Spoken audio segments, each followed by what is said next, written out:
music mode ថ្មីឡើយយើងអាចដកស៊ីងជាមួយនឹង model ថ្មីនេះគឺភាពបាសសាប់ដាច់ទៅគឺយើងប្រើកេសតែមួយគឺយើងកឹបលឿងធុងហើយនិងធុងសាប់នឹងជាប់គ្នាចានេះស្រួលបងយកច្រឡាត់ហើយបាននេះដែរគឺយើងបែងចែកពី style នេះគឺ style កឹបលឿងធុងសាប់ហើយនិងធុង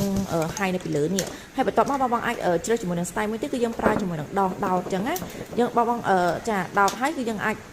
តជាមួយនឹងធុងហើយនឹងជាប់ជាមួយនឹងសាប់ហើយបន្ទាប់មកគឺយើងតខ្សែដូចចំណងចេះមកចាគឺយើងពាក់ជាមួយនឹង microphone VIP ផ្លែដែកចាគឺផ្លែដែកសុទ្ធចំណុំមកគូទៀត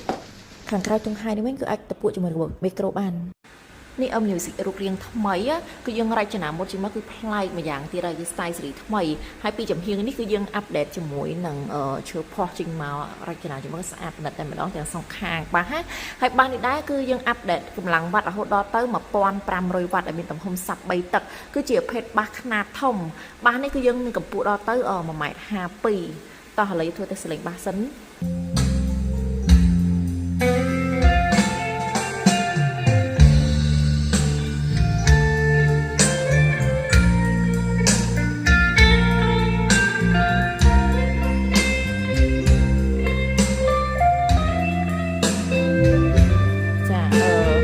ខាងក្រោយនេះគឺយើងមកអាប់ដេតជាមួយនឹងទាំងអំភ្លីជំនាន់ថ្មីដែល style អក្សរ L នេះគឺមុខងារលើនេះគឺមាន full option តែម្ដងហើយនេះគឺ select play ដែល load ចេញមក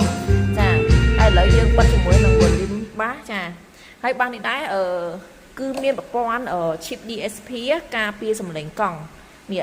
ដូចនៅជាក់ទៅលើនឹងចឹងហើយមានមុខងារ reverb ដែលជួយទៅលើសលេងបាសសលេងច្រៀងអីមក set តែម្ដងហើយនឹងសលេង echo នេះចាគឺយើងបាន update បន្ថែមជាមួយនឹងប៊ូតុង mid ទៀតឥឡូវយើងធ្វើតេស្តផ្ទាល់អឡង